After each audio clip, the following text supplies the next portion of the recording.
Follow Paddy Power on Snapchat. The username is ThePaddyPower, and we promise there won't be any boring snaps about gigs, the weather or the gym.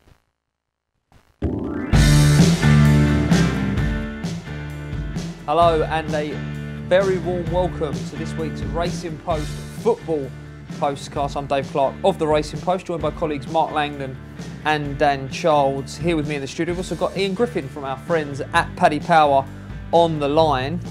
Quick chat about the Champions League, Mark. Where we stand at the moment. Chelsea gone, Man United gone.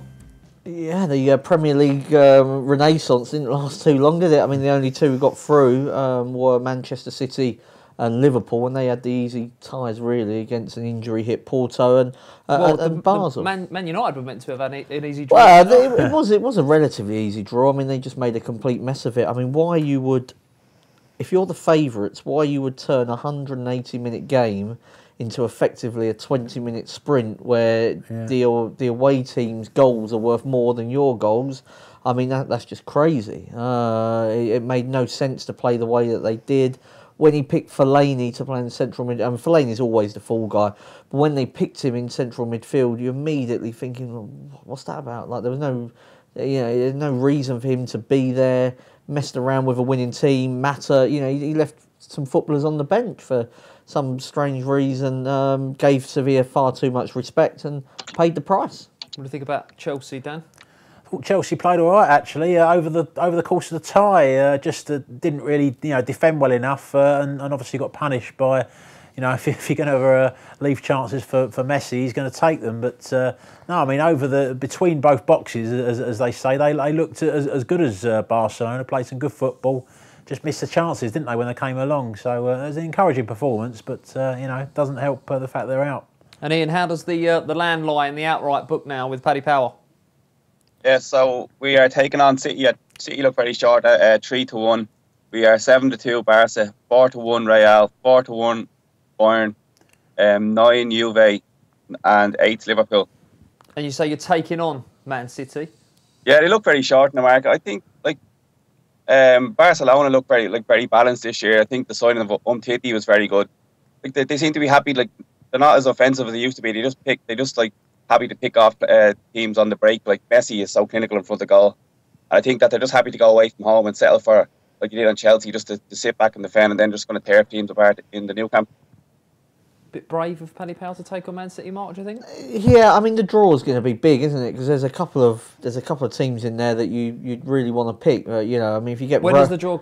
It's Friday morning. So I mean, if you get Roma, the difference between say getting Roma and Real Madrid is pretty big. So I think that the draw is going to be all important, really. Can anyone draw anyone? Yeah, it's a free draw. Yeah. I mean, I wouldn't be in a rush to be backing or laying anyone at this juncture. Tipped Barcelona. I tipped Bayern Munich at the start, and then Barcelona at the start of the knockout phase. So, but I respect Man City. I wouldn't be going out of my way to lay them. How quickly does the outright book change when the draw is made? It's going to be massive, isn't it? Any firms a little bit sleepy? No, it's not like the dogs, unfortunately, Dave, or horse racing. I mean, they're absolutely wide awake. So no chance of a little sneaky bet or whatever, I'm afraid. Anything catch the eye, Dan, or you Mark, you want to see the draw? I thought, listening to those prices, I thought Liverpool sounded a reasonable price. They're the sort of team I look at that could do damage against the bigger teams. I feel the way they play and the pace they got on the counter attack, teams coming onto them, it might actually suit them. We saw the way they played against Manchester City at home, being the only team to beat them in the Premier League. I just think they're a dangerous side for some of those big sides left in it. Okay, let's have a quick chat about Europa League, in particular the Arsenal AC Milan game, Mark. And the rule is when they travel to English sides, they usually get turned over, Milan. Yeah, I mean, it's been quite a lot of money around for Arsenal today. I wouldn't be in a rush. I mean, they're already 2-0 up. They're odds on now in places. I'd probably go for the draw because I don't think Milan are going to pull it back. Arsenal don't need to win, but I don't think I could back. I find it difficult to back a team at odds on when they don't need to win. Ian, have you seen a flood of money for the Gunners? A small bit of money. They're gone the shade of odds on there at 20-23. We're 3-1 AC and 5-2 the draw. Any angle in it for you? for a bet? This game? I think I know Welbeck is terrible. Like, you know, it's hard. It's hard. It breaks me heart to have a bet on him. But he's gonna have a lot of chances. He's playing up top on his own. So maybe Welbeck. I don't know. This breaks me heart. But 11-2, maybe Welbeck to score first. Is he going to be leading the line again? Yeah, he'll be leading the line. You got Aubameyang obviously ineligible. Lacazette's not ready until after the international break. But I just think he's just too poor a player really to be backing at favourite. I fancied Arsenal odds against before the market kind of changed. Well, that was a bit of value, but now they're odds on. I looked at the first score market as well. I thought Mkhitaryan, in the role that he's playing at Arsenal, he is playing in a position where he does get a lot of opportunities. I think he's scored in his last 2 games as well, and he's a bit of a Europa League goal scoring specialist recently. He got, I think he was Man United's top scorer in the competition last year with 6 goals. So I thought 13-2 for him was not bad, considering Arsenal have now gone odds on. And he's one of the main goal threats. Okay, and you give a squeak to the draw, Mark? Yeah, I mean, not a game I've had a bet on. Okay, fair enough. We've got plenty of action for the guys to guide you through this weekend, so stay with us. Success ain't earned, it's bought. That's why at Paddy Power, we paid the big bucks for the best tech nerds in the world to develop our new, fastest ever app. Download the new app from the App Store or Play Store now. 18+, begambleaware.org. Right, okay, we've got a nice mixture of FA Cup and Premier League action on Saturday. Mark, your beloved Tottenham Hotspur without Harry Kane are on the travels to Swansea. Yeah, I mean, I think the Kane. I mean, look, Kane is Tottenham's best player, but I mean, some of the kind of the over dramatic way that it's kind of reported, I think it's over the top. Basically, I mean, Son is a very able deputy in that department. Tottenham's record towards the end, they struggled initially when Kane was out, but towards the end, when he injured it against Millwall, they were fine winning games without Harry Kane. Obviously, he'd rather he be in the team. Swansea have won 7 on the spin at home, which surprised me. I have to say, I didn't realise it was that good. That they've got some FA Cup wins against Championship Football League teams in that run, but no, the Ayew brothers both out of the game, which I think really does damage their potential to hurt. Their energy up top. I mean, that's what did for West Ham. It's so without those two, Tammy Abraham leads the line. I mean, I think they're probably bigger blows for Swansea, if you know what I mean, than what Kane is for Tottenham, because it's who you can bring in to replace those players, and that's why I was looking at Son. To score first, got 7 in his last 4. If he plays up front. If he plays on the left, he's got a decent chance. If he plays through the middle, he's by far the most likely scorer. So Sonny Delight. Yeah, more Sonny Delight. Nice one, Sonny. Ian, have you got a price for him to open the scoring and give us the show for the 90 minutes betting as well for that one? So we're 2-5 Tottenham.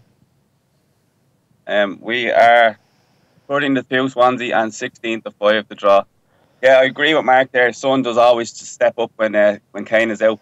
I just noticed that he missed a pen against Rochdale in the last round.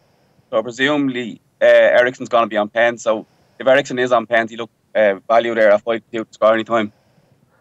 So we are 9-2 Son to score first and 15-2 Eriksen. 9-2, Mark. You happy with that? Yeah, absolutely happy with that. Yeah. Mark, Dan, what do we think? Yeah, I've got the same tip. I just think Son, whenever Kane's out, he does seem to step up. There's a good chance he'll play through the middle. I mean, unless they're going to go with Llorente up front. I mean, he seems to be out of favour at the moment. I think now it's quarter-final stage and you've got an international break coming up. Good chance that Pochettino will get close to a first-choice side. That would be Son through the middle. Swansea under Carvalho, they've been hard to beat. 2 defeats in 16 games. One of them was against Spurs, though, the 2-0 victory that Spurs achieved at the Liberty. I just think, as Mark's mentioned, the attacking threat. The players that are out for Swansea, Bonnie, who's out long term, and the Ayew brothers is a bigger blow for them than Kane being out for Spurs. It's only really, you can only think of Tammy Abraham to come in and score a few goals up front. He's not had the best seasons for Swansea, so no, I'd fancy Spurs to win, and I'd fancy Son to get the first goal.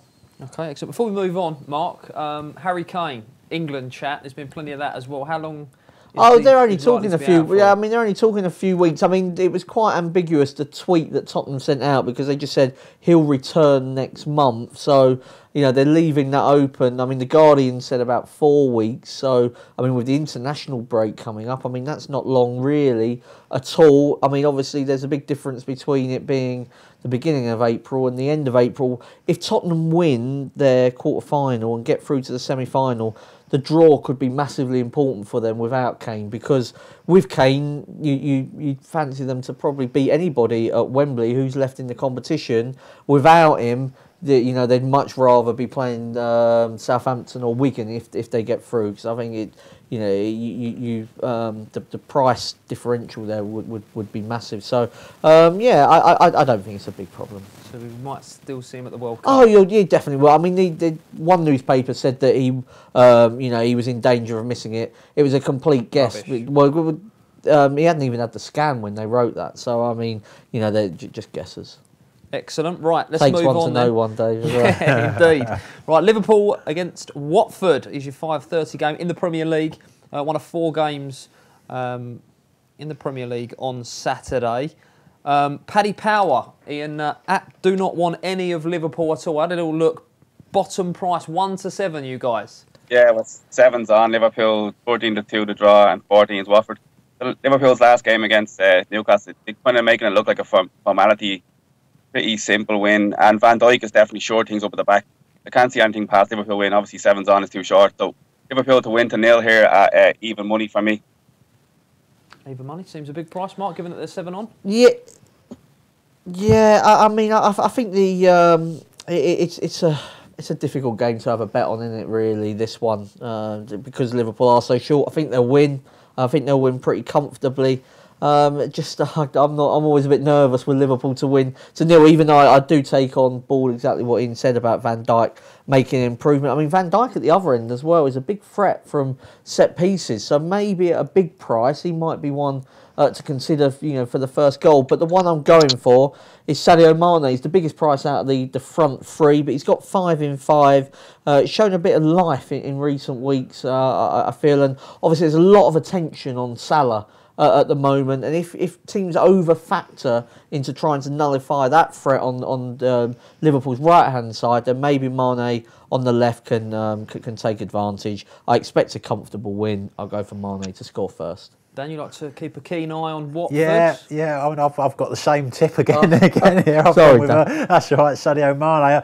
I'd give another angle to it as well. I mean, as Mark's mentioned, he's in great form, scoring 5 in 5. But looking at the Watford angle, because I watch Watford a lot as well, where Mane plays on the left, he'll be coming up against Janmaat, who isn't as good a fullback defensively as Holebas is on the other side. So that's another plus point to back in Mane. Also, Watford at Arsenal, they did show a vulnerability to pace in behind the defence as well. Aubameyang caused them problems with his movement in behind there. So I just think there's a weakness there. They are under Grazia. They are taking quite a bold approach at the moment to games. And against Arsenal, they played quite a high line at times. Did play some good football and matched them for football for a large part of the game. But there was a vulnerability there at the back, and against Liverpool, I think that's going to cause them a lot of problems, the pace of Liverpool, unless they sit a lot deeper. So Liverpool to win comfortably. I think they'll be fully focused after that defeat at Man United. Big game for them to get back on track. And Mane, I agree, it looks an attractive price to score first. Okay, this is not countdown. I want us to see you.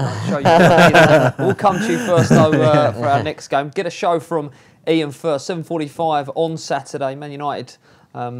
On telly during the FA Cup yet again, at home to Brighton, 7:45. That one. Have got a show for us, please, Ian? Yeah, well, 4's on Man United, 4-1 the draw, and 10-1 Brighton. Now, can you give us some kind of angle for that one? Well, United during the week was obviously pretty depressing to watch. I don't know why he's setting up play defensively at home with all the money he spent. The front 3 is pretty good. Sanchez, Lukaku, and Rashford, really good going forward. I don't know why he's playing Matic and Fellaini in the middle of the park. Obviously, no creativity.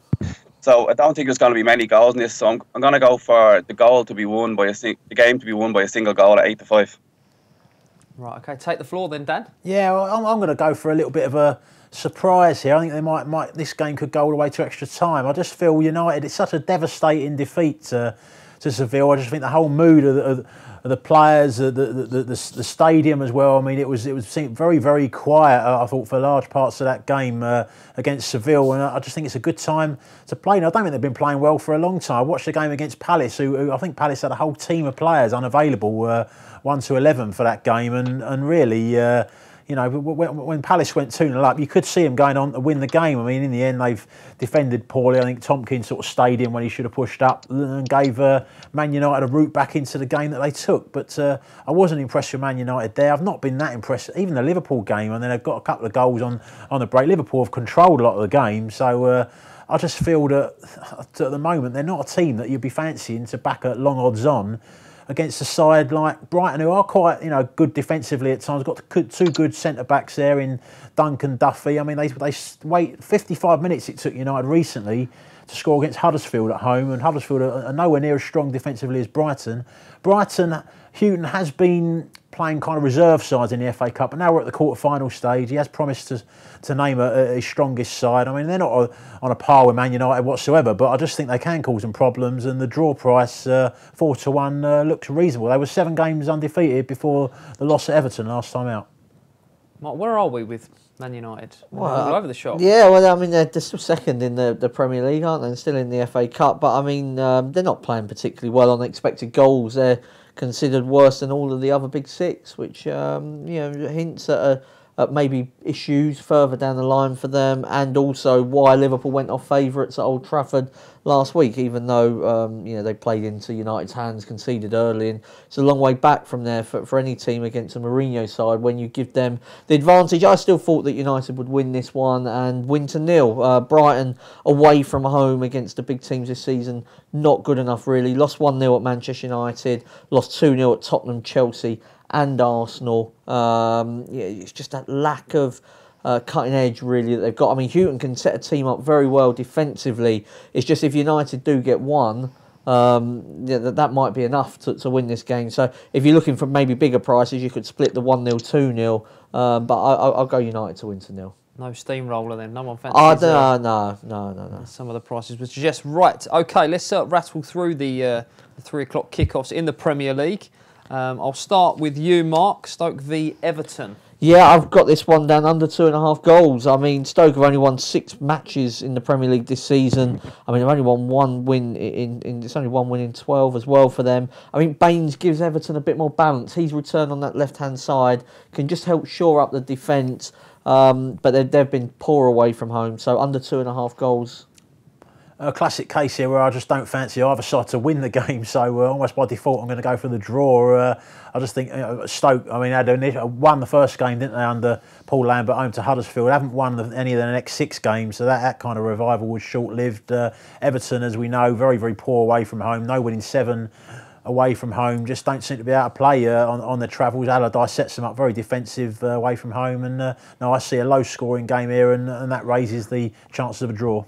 A lot of sides just sort of meandering through the season at the moment and slipping down the table. I mean, these are 2 sides that have not set the world alight exactly, and there's a few of them in the Premier League, Mark. Yeah, I mean, but Stoke are absolutely desperate for the points in their relegation battle. It all depends what Everton. I mean, are Everton that bothered about trying to qualify for the Europa League? I mean, they probably should be. I'm just not sure that they are, and it's a difficult sell. For the players. Do you want to come back in June or July? They did that last summer and it didn't work out too well for them, so them and Leicester have got little to play for, and there's a few teams like that. It's a big game for Stoke, just not sure that they're good enough to win it. Okay, what do we think, Ian? And some Paddy Power prices as well, please. Yeah, so we're 7-5 Stoke, 2-1 Everton and 21-10 to draw. I completely agree with the lads. Yeah, it's just a nothing game really, isn't it? Well, can't see where the goals are going to come from, and I wouldn't back either side, so by default myself I'm going to go for the draw, 21-10. Okay, I'll stay with you. Ian, have you got a show for Huddersfield Palace, please? We do. We have 8-5 Palace, 15-8 Huddersfield, and 2-1 the draw. And how do you see it yourself? So, I think Huddersfield look a massive price. I don't really understand why Palace are favs away to Huddersfield. So I think Huddersfield look massive value here at 15-8 to beat Palace at home. Mark, do you agree with that? A bit of value with Huddersfield? No, Huddersfield have got a good record against these kind of relegation rivals, I suppose you'd call them. It's just, I think Palace are a really good side that have just been dragged back by the injuries, but they played really well in recent weeks. You know, they lost just narrowly to Manchester United, narrowly to Chelsea, narrowly to Tottenham. Zaha's back. On expected goals, I think they're 8th in the Premier League this season. I'll take them, draw no bet. I'm on the fence here. I mean, I'm not so sure. I think the Zaha returning is obviously a big boost, but I'm not certain about Palace being favourites here. You know, to win this game away from home. Huddersfield been quite a tough place for a lot of teams to go to this season. I mean, you'll obviously remember the other side of that with West Ham going and winning there comfortably, but they're actually the only non-Big Six team to win away to Huddersfield this season. So they're quite a tough team to beat at home. Play at quite a decent tempo there, and they're quite positive at home. So I just feel an even game here, and I'll go with a draw again. Keep the West Ham chat to a minimum. Right? Forgot my corner flag. I did mean to bring it into the studio. Right, let's move on then to Bournemouth West Brom then, please, Ian. So we are 5-6 Bournemouth, 5-2 the draw, and 16-5 West Brom. It's hard. Yeah, it's hard to touch Bournemouth that price. It's a bit like the Stoke Everton game. It's hard to pick a bet here. So West Brom maybe drawing a bet at 2-1 sounds a bit much too big.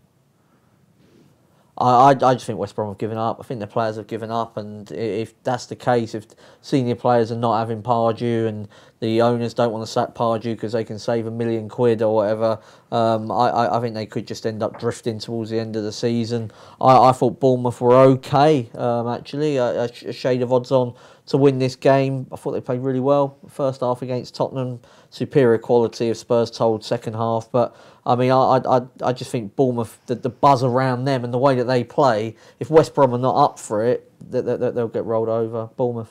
Do you agree with that, Dan, that the Bengals have down tools? Yeah, I'm on Bournemouth. I mean, I've been kind of predicting a West Brom revival for weeks now, and it hasn't materialised. I watched them at Watford recently, the 1-0 win to Watford, and they played quite well, West Brom, in that game, and played with a lot of hunger and desire, just sort of missed key chances at important moments. But then, I fancied them last week, the home game against Leicester. As Mark's mentioned, they're kind of in a no-man's land position, Leicester. It was a perfect game, really, for them to go out there and win. They get the perfect start, go 1-0 up, and then completely collapse. And I just think that, I mean, if they hadn't gone already, then that game certainly has finished them off. I agree about Bournemouth. I think they're a decent side, especially at home. The crowd get behind and play some nice attacking football, and a shade of odds on. I think they're a decent bet.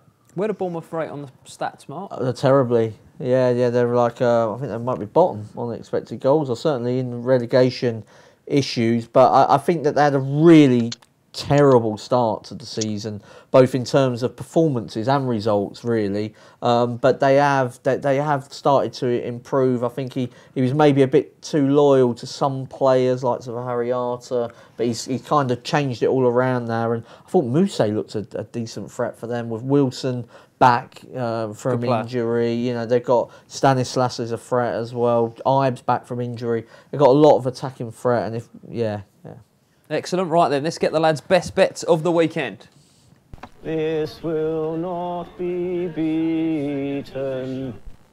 Right then, Mark, we'll kick off with you. Improvement required. We drew a blank last week, but I've got every bit of faith in you guys. I'm going for a derby day in Lincolnshire, going for Lincoln to beat Grimsby in League 2. Both teams need the points. Lincoln pushing for the playoffs, Grimsby fighting against relegation. I just think Danny Cowley's Imps should be able to land this game. I mean, if you have a look, there's 20 points between them this season. Grimsby have taken 5 points from their last 16 games. Those 5 points were draws, so they haven't actually won in 16 matches. Got a new manager, but they were lucky to draw with Port Vale last week, and they're absolutely decimated by injuries. I'm going to stick with League 2 as well. Cambridge at home to Swindon. Cambridge have had a bit of a revival since Joe Dunn's gone in there. They've played the top 4 teams in the last 4 games. Only lost to one of them, a 1-0 defeat away to Accrington. They've drawn with Luton, beat Notts County 1-0, drawn at Wickham, got the late equaliser, battling performance there, 1-1 last week. Swindon, on the other hand, 3 away defeats in a row. The managerial change, I mean, he wasn't obviously sacked, he just Flitcroft took the offer to go to Mansfield, but it doesn't look like it's helped the situation, him going. They've also got issues at centre-back. I think since Matt Preston's been out injured, they're conceding a lot of goals recently. So 3 away defeats in a row. Phil Brown's come in now. He's taken over this week as a permanent manager, but I think he's got a tough job, and it's a very difficult fixture to start with at Cambridge. OK, so we've got Lincoln for Mark, Cambridge for Dan. Where are we going, Ian? And of course, we need a price for the treble. So, as I mentioned before, I can't make sense of Palace being fabs away to Huddersfield. It's basically suggesting that Palace are a lot better, a lot stronger side than Huddersfield, which I don't think they are. There's 2-1 in places, which is massive value. So I'll go for Huddersfield against Palace at home. OK, right, it's competition time. Of course, every week we give our listeners and viewers, of course, the chance to win a £25 or €25 free bet courtesy of our sponsors, Paddy Power. All you have to do is answer the question correctly and tweet your answer with the hashtag Postcast. The winner will have the free bet credited to their Paddy Power account. Last week's winner was Jake from Liverpool. Right, the question is, who scored Manchester United's only goal in their loss to Seville on Tuesday? We'll announce the winner on next week's show. Check out Paddy's Rewards Club. Simply place 5 bets of £10 or more across any sport in a week and you'll get a free £10 bet then next week. T&Cs apply. 18+, begambleaware.org. Welcome along to the Racing Post Football Postcast. We're going to look at Sunday's games. I'm Dave Clark of the Racing Post, joined by colleagues Mark Langdon and Dan Childs in the studio. We've also got Ian Griffin on the line from our friends at Paddy Power. And Ian, kick us off with the Wigan Athletic Southampton game in the FA Cup, 1:30. What are your prices? So we are even Southampton, 14-5 Wigan and 23-10 the draw. I think along with Man City, Wigan have the best defensive record across the 4 leagues. And I think they went off a lot shorter price at home to West Ham in the Cup as well. Southampton have scored less than 1 goal a game. So I fancy Wigan at 5-2, but even 5-1, Wigan to win to 0 at a bigger price here. OK, Mark, these two could be playing each other next year. Yeah, they may well be. Of course, Mark Hughes has gone in as Southampton manager. I think he might get a reaction, and it's not necessarily because I think he's a good manager. I just think that they were being so badly mismanaged previously. And in what way? Well, they just had no plan. Whatever plan there was very negative. There didn't appear to be a philosophy or a way of how they were trying to get results. And looked like the manager was almost playing for the sake. He was pleading for it a few times. He was sort of kept saying, "Oh well, yeah, I might get sacked in a minute." I mean, players just eat that up all day long, if you give them the excuse. So maybe there will be a reaction. I don't think Hughes is a long-term good appointment for Southampton, but I was looking at this game. I think it might be quite tight. I was going to go for Southampton to win in extra time. Of course, these matches, they're settled on the day. No replay. I can see why Wigan, of course, beat Bournemouth. They beat West Ham, beat Man City with 10 men. Man City were down to 10 men. I just think that they can hold out for a certain amount of time against Southampton, but they've played quite. Their fixture load is very heavy at the moment. They played on Wednesday against Bradford, nicked a 1-0 win, and Southampton on the bench, likes of Boufal, Gabbiadini. I think as the game goes on, they'll be able to win the game. So I was looking at draw half-time, Southampton full-time. That might be one way. The other way, like I say, is maybe to back Southampton to win in extra time. Dan, how do you see it? I'm very strong Southampton here. I think they've been massively underperforming. I think the change of, I think player-wise, they're good enough to be a top-half Premier League team. I just think that the manager's done a poor job there. I'm not saying Hughes is the greatest manager, but I don't think he can do any worse. And I think there will be a bounce from him coming in. And I mean, you look at even under Pellegrino, that they have won 1-0 at Fulham in the last earlier in the cup as well. And Fulham are probably one of the toughest non-Premier League ties. Fulham away, you could get in the especially the way they've started this year, playing better than Wolves. That's one of the toughest draws you could get outside of the Premier League. They won 1-0 there. Wigan.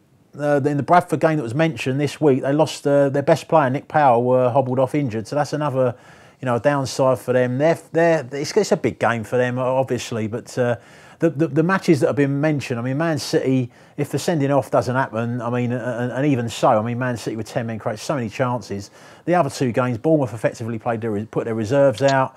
West Ham as well had tons of injuries and still, rested a load of their other players as well in that game. So I don't think you can compare those to what they're facing now, which is Southampton, a team that are good enough to be top half, need a result, need a good start to Hughes' reign there. And there's 2 divisions at the end of the day of quality between the sides. So anything around evens, I would be smashing into it. An interesting one that, on the grand scheme of things, it wouldn't be an essential must-win game for Southampton, but because it's Mark Hughes' first game, do you think he'll see it as, let's get off to a good start, he's going to put a good side out? I mean, you don't want to lose any game, but you want to lose an FA Cup quarter-final in your opening game with all these big matches they've got coming up, and they've got they've got really tough running as well, haven't they, Southampton? Yeah. So I think they need to.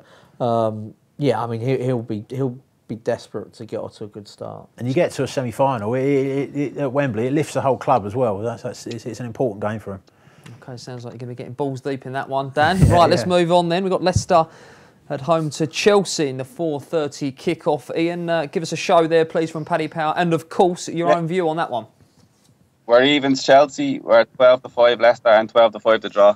Yeah, both sides are going to be all out for the cup. I like the way Puel is playing. He's very attacking football. I think Chelsea created a lot of chances against Barca over the 2 legs, and it's going to be lots of goals. I think Chelsea will be too strong, and Chelsea to win and both teams to score here at 3-1 seems the best. How do you say this one? I think they'll Premier League winners. I think there'll be a lot of goals as well. Actually, I had both teams to score down as my sort of banker bet for it. Leicester. I mentioned this on last week's postcast. The absolutely table toppers in the both teams to score market 20 times in the Premier League this season. You don't really have them down as a team with goals at both ends type side, but they really are. I mean, Mahrez and Vardy can cause problems. Just not. I mean, I've still no idea how they won the Premier League with that defence. They just kept on keeping clean sheets because it's not individually not that good, is it really? But Chelsea, I couldn't believe it when I was going back through the stats. Chelsea have only won 2 of their last 12 away matches, and each of their last 5 away matches have ended in defeat. So I mean, me and Dan both put Leicester up to win the FA Cup. So I'll be cheering on Leicester to win. But I'll go both teams to score in this one. What price for that at start?